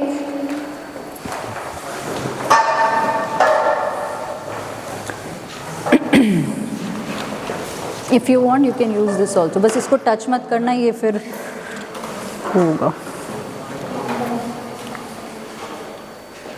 सर सबसे पहले हम बात करते हैं कि ये है क्या चीज़. बेसिकली ये किस चीज़ का प्रीव्यू है.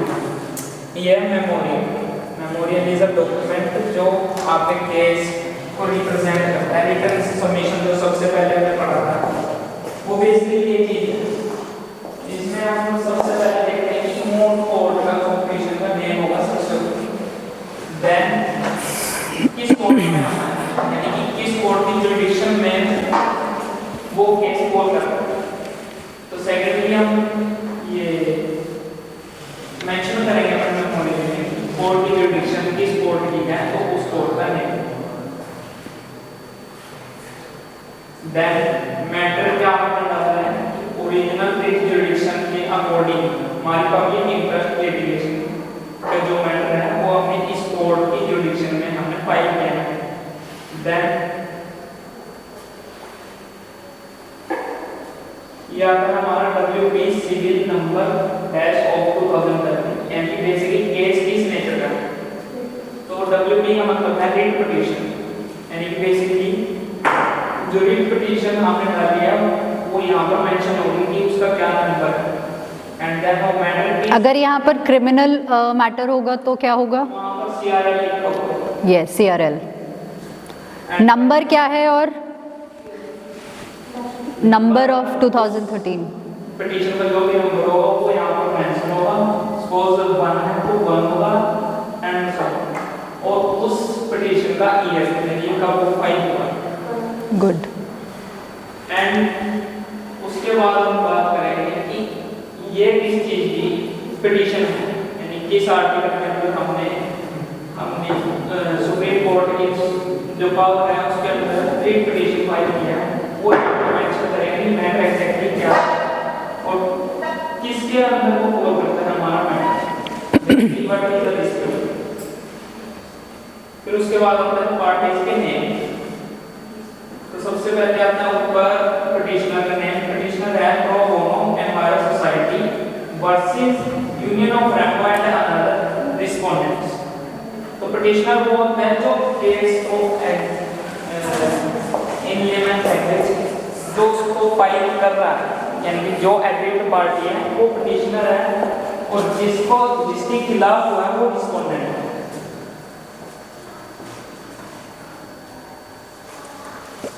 और ये हम किस बिहाफ पे या upon submission to the honourable Supreme court of Rambo, हम इनको एड्रेस कर रहे हैं बेसिकली, यानी कि सबमिट हम किस को कर रहे हैं वो यहाँ पर मेंशन कर रहे हैं। और फिर आता है हम किस बिहाफ यानी किस पार्टी के बिहाफ पर हम पिटीशन फाइल कर रहे हैं, वो है यहाँ पर memorandum on the behalf of petitioner. So excuse me, thank you, बहुत अच्छे से किया, thank you very much. So memorandum है ये, जैसे एक आप प्लीडिंग्स फाइल करते हैं उसी जैसा ही है, जस्ट सम डिफरेंस कि जैसे हम अगर एक्चुअल प्लीडिंग्स में जाते हैं तो ये स्टार्टिंग के कुछ जो हैं ये 3 पॉइंट्स हैं, ये नहीं होते हैं यूजुअली एक्चुअल कोर्ट में, बट मेमोरेंडम में हमें ये सब मेंशन करना है। सो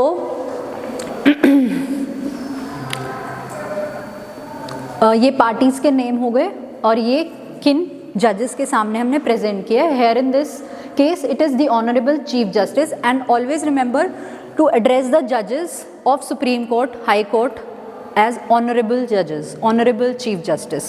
अगर more than 1 judges हैं तो justices जब आप लिख रहे हैं, and his companion justices of the Supreme Court of Rambo, ये एक hypothetical name है। So memorandum किसके बिहाफ पर है, ये किसका मेमोरेंडम है? मूट कोर्ट में आपको 3 राउंड्स होते हैं, 2 राउंड्स हो सकते हैं डिपेंडिंग अपॉन द कॉम्पिटिशन। तो आपको एक पार्टी, एक टीम को फर्स्ट राउंड के लिए 2 मेमोरेंडम्स प्रिपेयर करने हैं। टीम ए को भी 2, टीम बी को भी 2। टीम ए 2 क्यों करेगी? एक पिटिशनर का, एक रिस्पोंडेंट का, और टीम बी एक पिटिशनर का, एक रिस्पोंडेंट का। सो आपको दोनों के बिहाफ पे मेमोरेंडम प्रिपेयर करना है फॉर फर्स्ट राउंड। फिर उसके बाद सेकेंड राउंड के लिए आपको एक ही टीम की तरफ से आप रिप्रेजेंट करेंगे, जो आपको जो वहाँ पे मूट कोर्ट अथॉरिटीज़ या जो जजेस होंगे वो आपको ऑन द स्पॉट या एक दिन पहले बताएंगे कि आप किसके बिहाफ पर आप प्रेजेंट करेंगे अपना मेमोरेंडम। तो इसलिए आपको दोनों की नॉलेज होनी बहुत ज़रूरी है, आपको डबल रिसर्च करनी पड़ेगी, डबल आर्ग्यूमेंट्स फ्रेम करने पड़ेंगे। यहाँ पे मूट कोर्ट कंपटीशन का नाम, जो भी कंपटीशन में आप पार्ट, एक तो सबसे पहले भी आएगा वो जो फर्स्ट पेज है आपका, एंड इधर भी आएगा, on every page usually it is वैसे तो। Then comes the statement of jurisdiction, किस केस में ये मैटर किस जुरिस्डिक्शन में, किस कोर्ट के अंडर, किस कोर्ट के जुरिस्डिक्शन के अंडर फॉल करेगा। जैसे इन this case the honourable Supreme court of Rambo has the jurisdiction, ये सुप्रीम कोर्ट में रिट पिटिशन फाइल हुआ है। सुप्रीम कोर्ट के पास कोई भी मैटर रिट पिटिशन का, रिट्स जो हैं हम हाई कोर्ट और सुप्रीम कोर्ट में फाइल कर सकते हैं, वो कौन से आर्टिकल में मेंशन्ड है? कॉन्स्टिट्यूशन ऑफ इंडिया में आर्टिकल 32 में आप सुप्रीम कोर्ट को फाइल कर सकते हैं और आर्टिकल 226 में हाई कोर्ट को आप फाइल कर सकते हैं। सो ये आपकी ऑथराइजेशन बता रहा है कि किस बेसिस पर सुप्रीम कोर्ट के पास ये रिट एंटरटेन करने का राइट है, अथॉरिटी है। आपने वो मेंशन कर दिया, सेक्शन 32 को कोट कर दिया, ठीक है। Statement of jurisdiction is very important, you can not miss that. और सबसे ज़्यादा ऑब्जेक्शंस जो कि प्रिलिमिनरी ऑब्जेक्शंस जो होते हैं, one of the favourite preliminary objections in real courts and in memorandum in moot courts is jurisdiction का question, कि इन कोर्ट की जो जहाँ पर आपने फाइल किया है यहाँ जुरिस्डिक्शन ही नहीं है, the court doesn't have the authority. उसके बाद आता है स्टेटमेंट ऑफ फैक्ट्स, ये होगा ब्रीफ, जो आपको मूट प्रॉब्लम मिली है उसका ब्रीफ होगा। ये ब्रीफ मतलब सब फैक्ट्स नहीं लिखेंगे, जो आपको समझ आएगा कि हाँ ये इंपॉर्टेंट फैक्ट्स हैं, you will mention them in point forms या सब पॉइंट्स भी हो सकते हैं। After that you have statement of issues, फिर जो ब्रीफ बनाया उनमें इश्यूज बनाएंगे आप। What are issues? इश्यूज क्या होते हैं? Problems, very good. Disputes, dispute between the parties, की पार्टी ए ने तो कहा ये मेरी राइट है, पार्टी बी कह रही है ऐसी कोई राइट नहीं है। Something which is agreed upon by one party and disagreed, जो डिसअग्रीमेंट होगा वो इशू हो जाएगा। आप इश्यूज बनाएंगे कि सबसे पहले क्या ये PIL मेंटेनेबल है, वही ज्यूरिसडिक्शन का क्वेश्चन आ गया, और क्या आपके पास ये राइट है, मेंटेन है, आपकी हो सकती है रिट पिटिशन, एंड फर्दर जो आप इश्यूज आपके फैक्ट्स के अकॉर्डिंग होंगे। After that is summary of arguments. Summary of arguments, जो अभी आपने फैक्ट्स लिखे, इश्यूज लिखे, उनको थोड़ा सा और ब्रीफ में लेकिन डिटेल में, ठीक है। Have been violation of rights, ये दूसरा मेमोरेंडम ओपन हो गया ना शायद, वी डिड अनदर वन, चलो कोई बात नहीं। इश्यूज हुए, उसके बाद brief arguments, then you have arguments advanced, जो पॉइंट्स सब पॉइंट्स में आएंगे। पॉइंट 1 जो वो ब्रीफ होगा, इश्यूज हमेशा होंगे क्वेश्चन फॉर्म में। जैसे इशू हम पढ़ेंगे, जो आप लिखेंगे वो होगा जैसे whether there has been violation of rights of indigenous people, whether question form में होगा कि whether the opponent has the right to maintain this PIL। फिर जब आप उसे आप एक्सप्लेन करेंगे, आर्ग्यूमेंट्स देंगे, तो आप उसे अफर्म करेंगे जो आपके इश्यूज हैं। यू विल अज्यूम, बताया था, अजम्पशन होगी कि आप सही हैं, आप वो मानकर चलेंगे कि आपने जो इश्यूज रेज किए हैं वो आप सही हैं अपनी जगह पर। तो इसलिए वो वेदर से, वो क्वेश्चन फॉर्म से वो आंसर फॉर्म में कन्वर्ट हो जाएगा, and then you will present your arguments, जो कि बेस्ड होंगे अथॉरिटीज़ पे। आपको एविडेंसेस देने होंगे, आपको प्रूफ देना होगा कि मैंने ये अथॉरिटी पढ़ी थी, सो इसकी वजह से आई एम सेइंग दिस। या फिर इस केस की जुरिसडिक्शन, इस कोर्ट की जुरिसडिक्शन है, क्यों? क्योंकि कॉन्स्टिट्यूशन ऑफ इंडिया आर्टिकल 32 में मेंशन है कि सुप्रीम कोर्ट की जुरिसडिक्शन होगी। That is reasoning behind what you are arguing. Clear? तो आप इसमें पूरा अथॉरिटीज़, जो जज, जो केसेस आपने पढ़े हैं, जो बुक्स आपने रेफ़र किए हैं, उनके कौन से page number, citations of cases, names of cases, वो सब आप मेंशन करेंगे इन सेंटेंसेस जैसे जैसे आते रहेंगे। और वो कहाँ पे होंगे? फुटनोट्स में। जैसे अब ये है, यहाँ 8 है, तो अब हम 8 देखेंगे नीचे। This is Charanlal Sahu versus union of India. And how do you read the citations? Please somebody read this for me. आप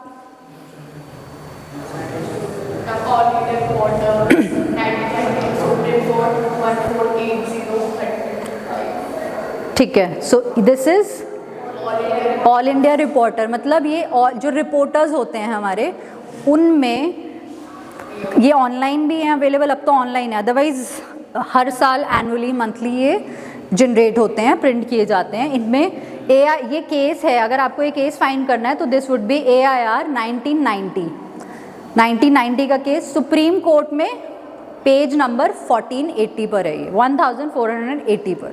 क्लियर? एंड दिस इज हाँ पैराग्राफ।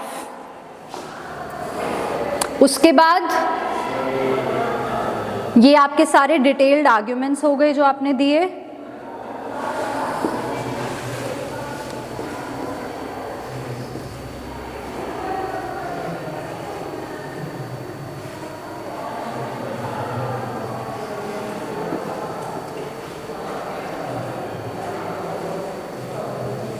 लास्ट में आता है प्रेयर, कि आपने प्रे, आपको रिलीफ क्या चाहिए, आपको कॉम्पनसेशन चाहिए, आपको डैमेजेस चाहिए, और यू वांट स्पेसिफिक परफॉर्मेंस, आपको चाहिए क्या, क्यों आया, आप क्यों पिटिशन फाइल की।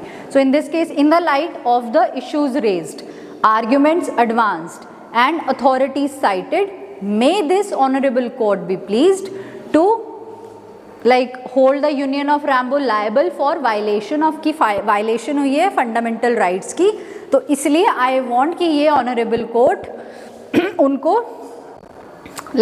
पास any other order that it deems fit in the, और आप सिर्फ बताएंगे नहीं मुझे यही चाहिए तो यही चाहिए, नो, आप अपना रिलीफ बताइए। एंड ओपन एंडेड क्वेश्चन छोड़िए कोर्ट के पास, ओपन एंडेड एक होना चाहिए, they should, because they have the discretion, वो आपको क्या रिलीफ देना चाहते हैं, आप बस बता सकते हैं, but this is not mandatory कि वो वही मिलेगा आपको। Pass any other order that it deems fit in the interest of justice, equity and good conscience, and for this the petitioner as is duty bound shall humbly pray. After that councils के signatures, ठीक है।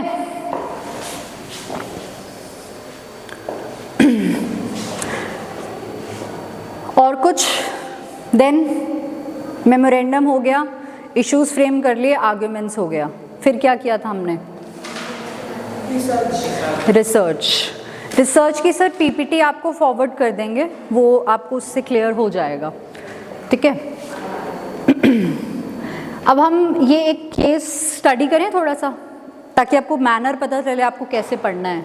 ये वैसे ये case सबने पढ़ा होगा, Vishakha versus state of Rajasthan.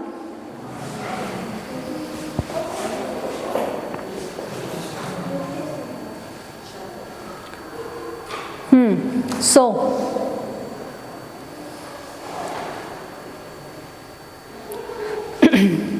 Citation सबसे पहले ऊपर, आपको सर्च कैसे करना है ये केस? आप एससीसी की वेबसाइट पे जाएंगे, या अगर एससीसी पे जाते हैं तो उसमें सर्च इंजन होगा, या तो आप सिर्फ लिखेंगे विशाखा, उसमें ही आ जाएगा, विशाखा वर्सेस स्टेट लिखेंगे तब भी आ जाएगा, या फिर आप ये केस की साइटेशन लिखेंगे, जैसे ये लिखा हुआ है 1997 6 सुप्रीम कोर्ट केसेस 241, ठीक है। ये आपको क्लियर है अब साइटेशन कैसे रीड करनी है? कोई इसमें तो कोई डाउट नहीं है। उसके बाद होगा ये जजमेंट जो है, ये दिस इज अ जजमेंट, जजेस के नाम, और JS वर्मा चीफ जस्टिस हैं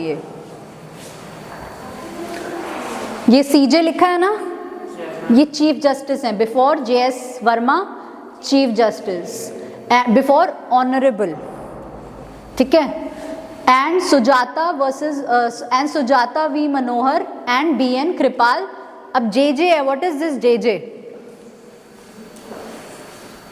जो जजेस के नाम के बाद JJ है कॉमा के बाद, what is that? That is justices, क्योंकि 2 जजेस और हैं, दिस इज अ 3 जज बेंच। एक तो है चीफ जस्टिस, उसके बाद 2 जो हैं वो जजेस हैं, तो JJ, क्लियर। उसके बाद पार्टीज के नेम, क्या है पार्टीज के नेम? ठीक है, क्लियर कि सिर्फ एक पार्टी नहीं है लेकिन नाम सिर्फ एक पार्टी का लिखेंगे। अगर हम यहाँ पे 10 पार्टीज और हुई, 10 पिटिशनर्स और हुए, तो क्या हम उन सबके नेम्स मेंशन करेंगे? नो, वो आप एफिडेविट या तो सबमिट करते हैं या फिर आपके प्लीडिंग्स में मेंशन्ड होता है कि पिटिशनर ये हैं। बट इन जजमेंट्स जो होता है वो सिर्फ यही लिखते हैं, विशाखा एंड अदर्स, उनके साथ जो भी अदर्स होंगे। जब आप देखेंगे कोई भी जजमेंट, यहाँ पे आपको हेड नोट्स दिखेंगे, जो बोल्ड में स्टार्टिंग में होता है ना, वो हेड नोट्स होते हैं। अगर जो हमने डिस्कस किया था रिसर्च में कि हेड नोट्स पढ़ के आपको एक आइडिया मिलेगा, एक जिस्ट मिलेगा, क्लियर। ये पढ़ते हैं अब, what is this? Writ petition criminal, numbers 666 to 666 to 670 of 1992, ये है रिट पिटिशन का नंबर, डिसाइडेड ऑन August 13, 1997। ये पैरा है, ये पॉइंट है, ये आपके हेड नोट्स का। ये बताएगा कि किस मैटर से रिलेटेड है, कौन से सेक्शंस इसमें यूज हुए हैं, या किन राइट्स के रिलेटेड है ये। सो दिस इज, इसमें सबसे पहले है constitution of India article 14, 1921 and so on. क्या है वो राइट्स एंड किस चीज़ की वजह से डील किया? Right of working women against sexual harassment in work places. अब ये क्या है? Held, what is this? Held they have rights to gender equality, to work with dignity and to a working environment safe and protected from sexual harassment or abuse। ये यहाँ से यहाँ तक क्या समझे आप? चलो नहीं, point number 1, this is a judgement, ये जजमेंट है, मैटर ट्रायल कोर्ट में जा चुका है, हाई कोर्ट में जा चुका है, ठीक है, लेकिन दिस इज अ जजमेंट। अब सुप्रीम कोर्ट के जजेस ने, जो 3 जज बेंच है, उन्होंने ये डिसीजन दे दिया है, जो कि आप हेड नोट्स में पढ़ रहे हैं। हेल्ड मतलब द जजेस हैव हेल्ड कि working rights of working women against sexual harassment in work places से रिलेटेड है ये judgement. And held they have rights to gender equality, women have rights to gender equality, to work with dignity and to a working environment which is safe and protected from sexual harassment or abuse। ठीक है, आपको head note से ही पता चल जाएगा। In absence of suitable legislation in this sphere, non लीके समझाया था नॉन लीकेज, जब किसी फैक्ट पे किसी इशू पे कोई लॉ नहीं है that is called non leakage. ये वही सिचुएशन है। इन absence of suitable legislation in this sphere, ये जजमेंट आई क्या? इससे पहले कोई राइट्स थी for working women against sexual harassment? क्या कोई लॉ था? लॉ अभी भी नहीं है, लेकिन हमारे पास ये जजमेंट है which is a precedent and a pre decided case by the supreme court of India and which is binding. So इस केस में in the absence of suitable legislation in this sphere, क्योंकि यहाँ कोई law नहीं है या फिर international conventions में या नॉर्म्स में कुछ बताया नहीं गया है, so far as they are consistent with the constitutional spirit can be relied on accordingly guidelines and norms prescribed by the Supreme Court with the assistance of SG appearing for Union of India, मतलब guidelines बनाई गई in consultation with these authorities for protection and enforcement of these rights, protection की rights बनाई गई और उन्हें enforce कैसे करना है वो बताया गया। These rights of the women at their workplaces, these guidelines and norms must be strictly observed in all working places by treating them as law declared under Article 141. Beijing Statement of Principles of the Independence of the Judiciary in the Laotia region as accepted by the Chief Justice of Asia and the Pacific at Beijing in, तो convention हुई थी वहाँ पर ये था, उन्होंने वहाँ से ये अडॉप्ट किया, ठीक है। सो दे आर सेइंग ये बाइंडिंग रहेगा as if it is part of the constitution only. So ये convention elimination of all forms of discrimination against women, articles 11, 12 CEDAW, this is what was the full form, I am forgetting, anyways ढूंढना आप लोग। सो ये protection of human rights, ये पूरे head notes में आपको clear होगा क्या क्या है बोल्ड में, जजमेंट फिर बाद में स्टार्ट होगी, ठीक है। अब बी हेडिंग पर आते हैं हम। Constitution of India article 32, PIL seeking gender justice for protection and enforcement of fundamental and human rights of working women, writ of mandamus along with suitable directions can be issued by supreme court. अगर writ file होगी supreme court में, supreme court के पास power है ना, under writ of मैंडेविस इन्होंने ये कहा है, उसके बेसिस पे सुप्रीम कोर्ट इज डिसाइडिंग। ये आर्टिकल्स हैं कॉन्स्टिट्यूशन के, fundamental rights can be read into those rights, international convention, Supreme Court to formulate guidelines for enforcement of fundamental international, ठीक है। ये आपको ऐसे मतलब आपको डिटेल में पढ़ना पड़ेगा ये। Then we have these paragraphs, page number, paragraphs, इसमें पेज नंबर आ रहा है,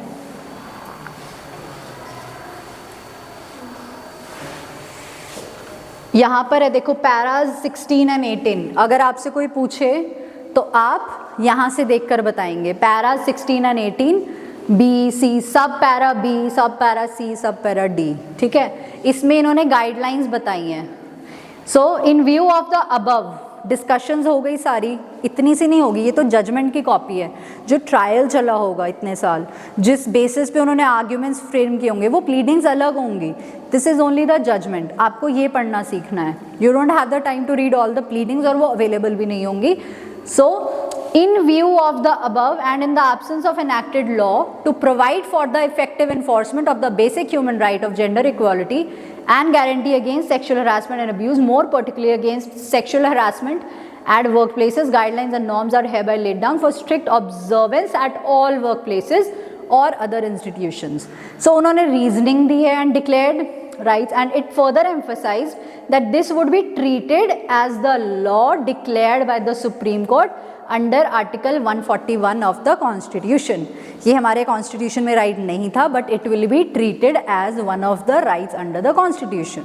सो गाइडलाइंस ले डाउन की, ये वो गाइडलाइंस हैं, you all should go through it. जैसे फर्स्ट हम फॉर एग्जांपल डिफाइन किया है what is sexual harassment, duty of the employer और अदर रिस्पॉन्सिबल, ड्यूटी क्या है आपके एम्प्लॉयर की, आपके इंस्टीट्यूशन की। कमिटीज़ होती हैं, ठीक है, स्टेट लेवल कमिटीज़, हर कॉलेज हर इंस्टीट्यूट में होती हैं committees. And how do you form them. ये पूरा हो गया आपका गाइडलाइंस, जो 8 पॉइंट्स 11 लाइक दिस। उसके बाद डेफिनेशन है, देन लास्ट में you have a conclusion also. सो अभी तक ये 12 देखो गाइडलाइन ही चल रही है ये, ठीक है।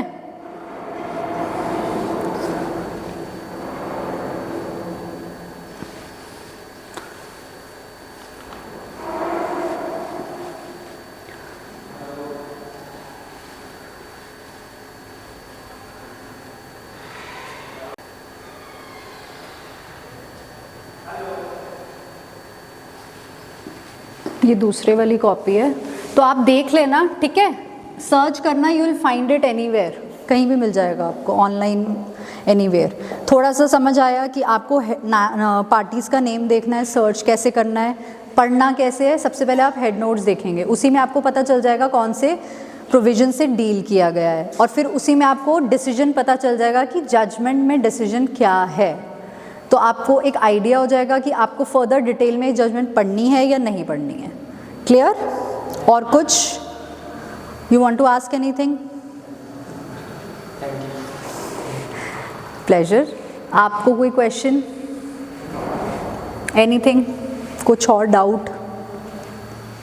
Because today is the conclusion class, we'll be concluding moot courts. अब जा सकते हो, you are well prepared, practice करोगे तो कर लोगे।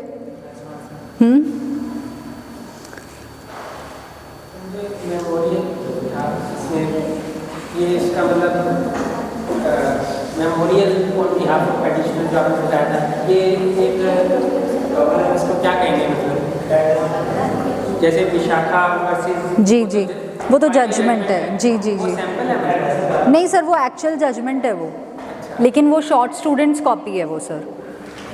जी, SCC ऑनलाइन से आपको मिल जाएंगी जजमेंट्स। तो दिस इज अ कोर्ट के लिए था, ये कोर्ट का है मतलब। हाँ, ये एक्चुअल कोर्ट है। हाँ, वो मैंने वो this is a part of research कि आप जजमेंट से अथॉरिटीज़ रीड कैसे करेंगे। क्योंकि यूजुअली हम जब लॉ स्कूल में होते हैं, हम घबराते हैं कि जजमेंट कैसे पढ़ें, और प्रैक्टिकली हमें सिखाया भी नहीं जाता है कि एक जजमेंट को कैसे पढ़ना चाहिए, क्या तरीका है, क्या टेक्निक है। तो वो रिसर्च में आपकी हेल्प करेगा। इसी से मतलब रिलेटेड सैंपल है, और ये जैसे कोर्ट से रिलेटेड है? नहीं सर, ये मैंने बस एक, हाँ यस, ये बस बताने के लिए कि आप जजमेंट पढ़ेंगे। ये ओरिजिनल है। ये जो आपको मेमोरेंडम दिखाया था वो सैंपल है, वो मूड कोर्ट कंपटीशन आप जैसे ही स्टूडेंट्स ने प्रिपेयर किया हुआ है, वो किसी और कॉलेज में कंपटीशन में। से पर्पस से है, और ये कोर्ट। जी जी जी सर, जी। और कुछ? समझने के लिए वो था जी ये समझने के जी, आप उसमें ये केसेस ऐड कैसे करेंगे? अगर आपको जजमेंट पढ़नी नहीं आएगी तो आपको पता कैसे रहेगा ये आपके मैटर से रिलेटेड है या नहीं है? आप ऐसी कोई भी जजमेंट तो नहीं आप उसमें ऐड कर सकते, रेफर कर सकते, इसलिए आपको जजमेंट पढ़नी आनी बहुत ज़रूरी है। सर्च कर रहा हूँ नेट पे, तो क्या लिखेंगे? तो आप sir Vishakha versus state of, वो जो आपने ऊपर बनाया मेमोरियल, सर ये आपको सेंड कर दिया गया है, मतलब आपके जो ग्रुप, तो वो आप अपने टीचर्स से आप बात कीजिए या स्टूडेंट्स के पास है, और मैं मैम को भी फॉरवर्ड करूँगी। वैसे मैम आप भेज देना आप फिर। सो आपको मेमोरियल का सैम्पल भी, रूल बुक का सैम्पल भी, और क्या क्या सेंड किया मैंने? रिसर्च का क्या? नहीं, वो तो you will not be getting. नहीं, वो तो नहीं मैं भेज सकती ना, वो नहीं भेज सकते। सो रिसर्च का एक बार PPT दिखा दें इनको, इफ़ यू, हाँ एक बार। For what's the time? 3:15, 5 minute में आपको।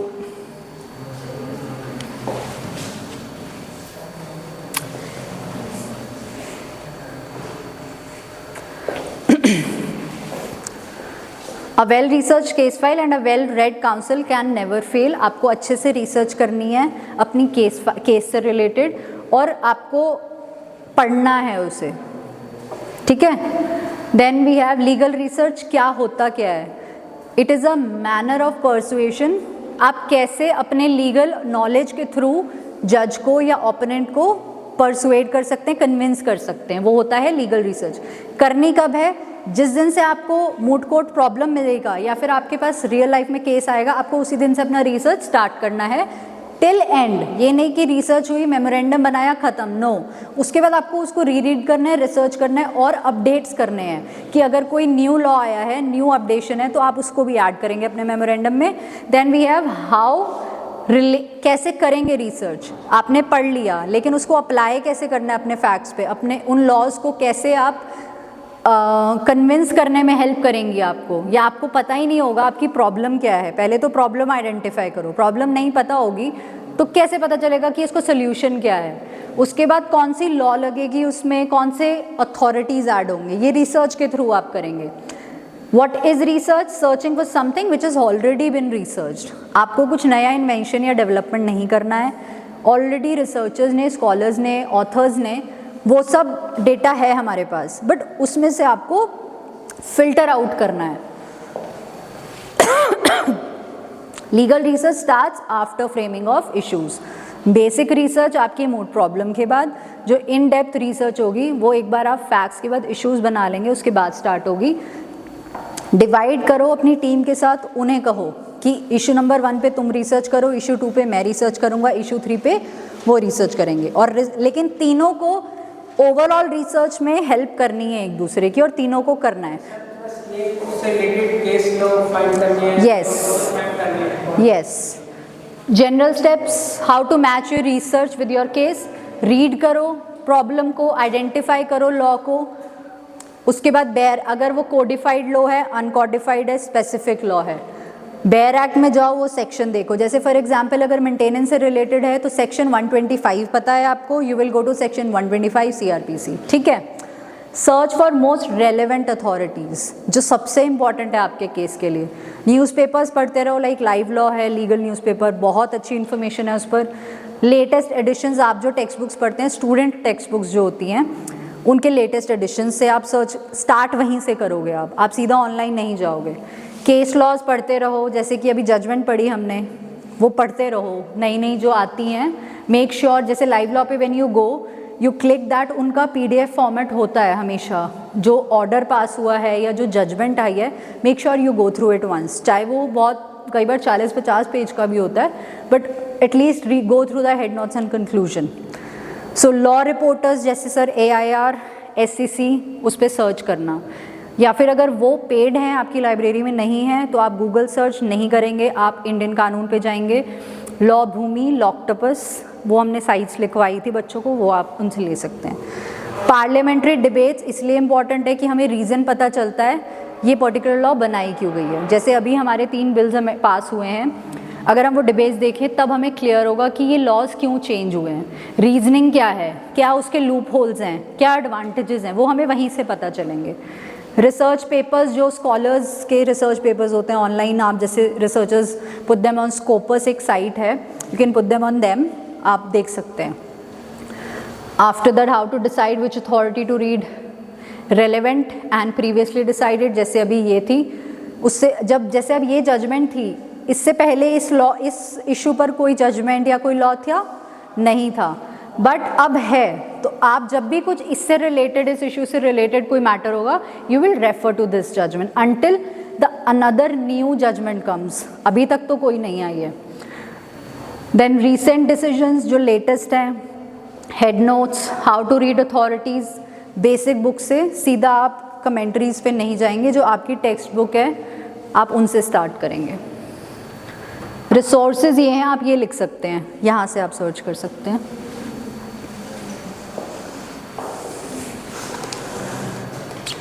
एक इशू था बट चलो कोई बात नहीं, सीख लिया अब आप लोगों ने इतना तो।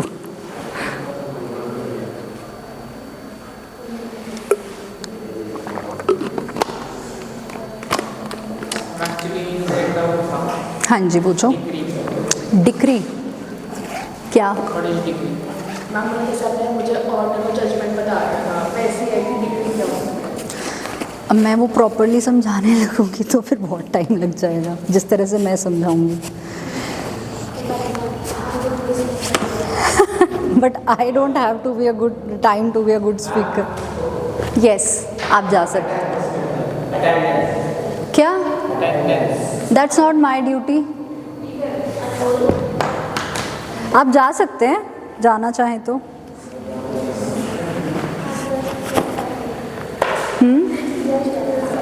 Just 2 seconds. जस्ट 2 सेकेंड्स क्या? एक बार 2 सेकेंड्स में नॉर्मल बता रही ये कर दूँ मैं एक बार कंप्लीट, फिर करती हूँ मैं। इसके आगे है वैसे कुछ लिख लिया सर आपने? ये कल से क्या स्टार्ट होगा? सर कल तो ऑफ है, मंडे से